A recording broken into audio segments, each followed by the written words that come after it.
Good afternoon, students. Today we are going to continue from the part that is Congress ministries. So the Congress ministries decided conditional acceptance of the office on certain conditions.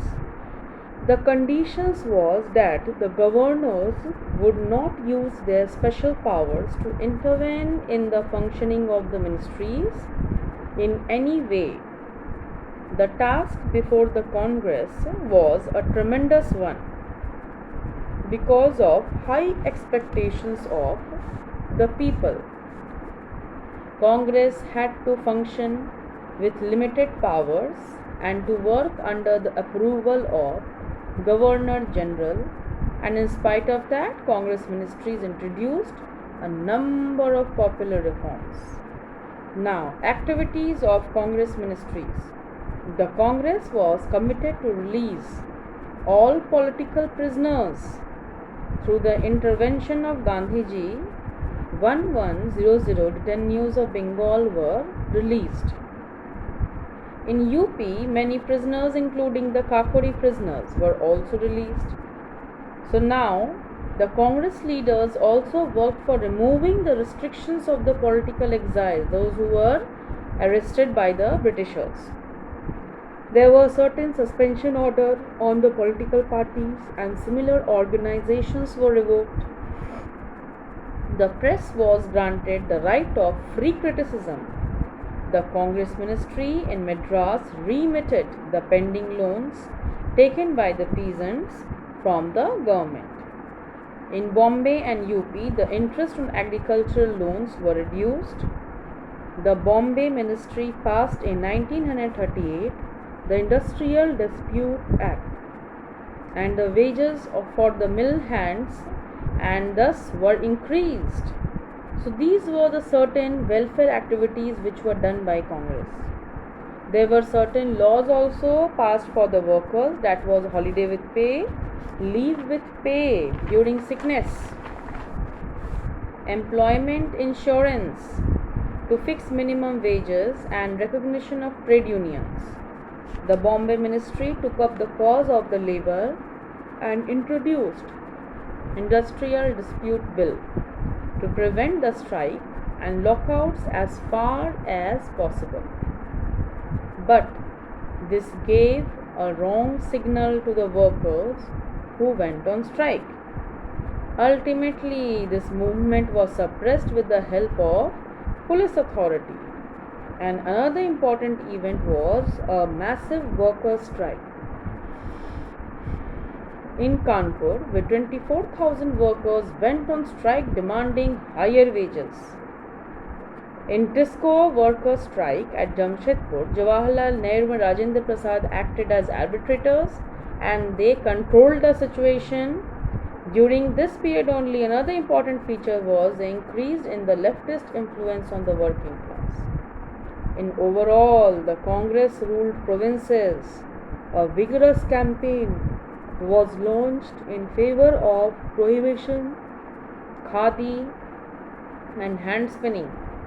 At the initiative of Congress only, an All India National Educational Conference was organized at Wardha in October 1937.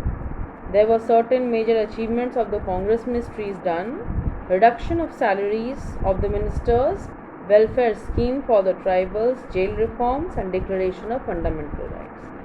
So here, overall summary of the main developments under the non-Congress ministries were done. According to the Government of India Act of 1935, two provinces were created, namely Sindh and Odisha. Though Congress formed ministries in a number of states, in some states non-Congress ministries were also formed.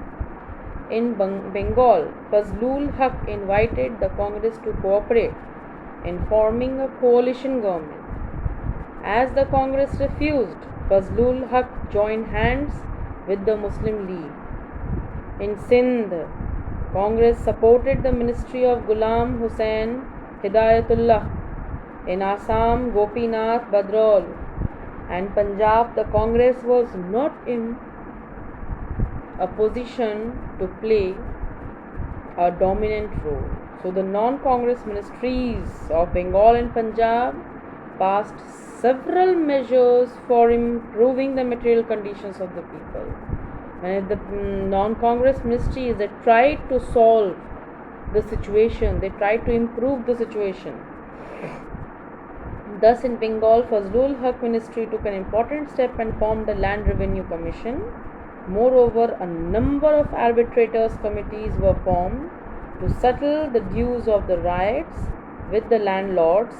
The Bengal Tenancy Act was also amended to relieve the riots.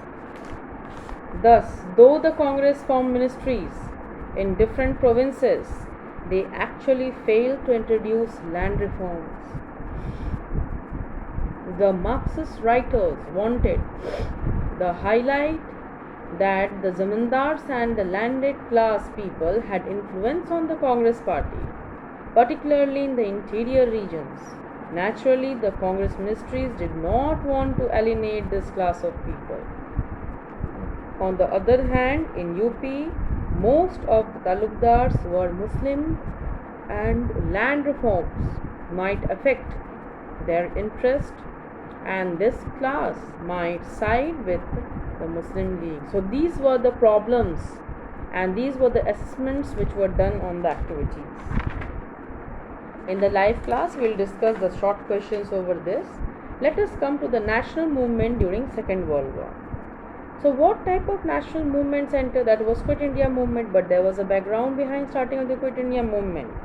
On the basis of Government of India Act of 1935 elections which were held, the Congress ministries in 7 provinces out of 11 provinces, the coalition ministries were also formed in 2 other provinces, as the Viceroy did not consult the central legislature and the provincial governments for involving India in Second World War. The Congress ministries resigned in November 1939. At this, the Muslim League became jubilant. Jinnah heaved a sigh of relief and directed Muslim League to observe a day of deliverance. So on 22nd December 1939, the resignation of the non-Congress ministries was perhaps a serious tactical blunder. Thus, throughout the war period, Congress was not out of power. Naturally, the British government took full advantage of the situation. In this situation, in the Round Table Conference, it was taken for granted that the main communities, particularly the Hindus and the Muslims, would represent in the provincial ministries. But after the spectacular victory, Congress did not accommodate any other group like Muslim League and in any ministry. This became an important issue in UP. When Congress assumed office, Congress offered 2 seats to the Muslim League on certain conditions, which the Muslim League rejected outrightly. The Muslim community felt that they had no political future so long as the Congress was in power. Hence, the Muslim League, thus throughout the 27th month of the Congress in provinces, Muslim League carried on intense anti-Congress propaganda and movements. Other Muslim organizations were also published, and thus there was a very big atrocities done by the Muslims in the Congress ruled provinces. To give some tactical support to the propaganda, Muslim League formed the Pirpur Commission. The report seemed to have presented a false report about the Congress communalism and atrocities on the Muslim people. A supplementary of the Pirpur report, the Sharif report, also came out with the change and of the Congress atrocities on Muslims. Bengal Premier Fazlul Haq also issued a pamphlet entitled Muslims Suffering Under the Congress. The charges of the League included failure to prevent the communal riots. There was ban on Bakr Eid, cow slaughter also. and encouragement for singing of Bande Mataram on public occasions. Thus, the encouragement of Hindu at the cost of Urdu, encouraging more the Hindi languages, discrimination was done towards the Muslims. The Congress leadership denied the charges of the Muslim League with regard to injustice made to the Muslims and other minorities. So these allegations inflamed the passion of the Muslim against the Congress. What happened in Lahore session?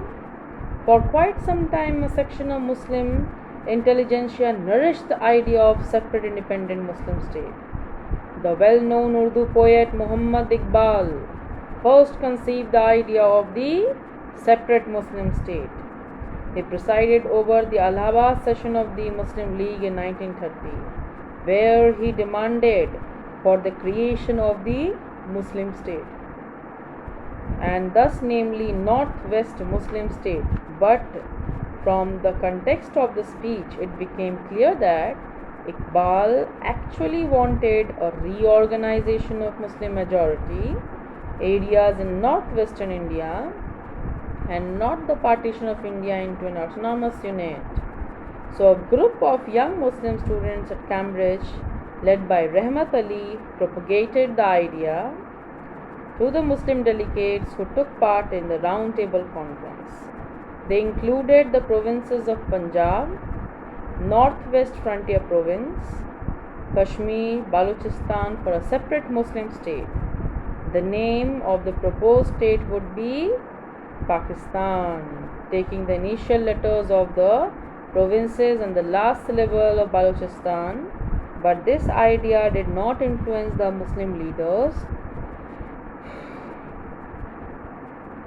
During this period, no one took this seriously at that time. But after 1937 election, the situation changed, and in the meantime Muhammad Ali Jinnah came back from London and took charge of the Muslim League. In 1937 election, the performance of Muslim League was not good. Thus, the League did not get a single seat in Northwest Frontier Province. So, Jinnah now felt what?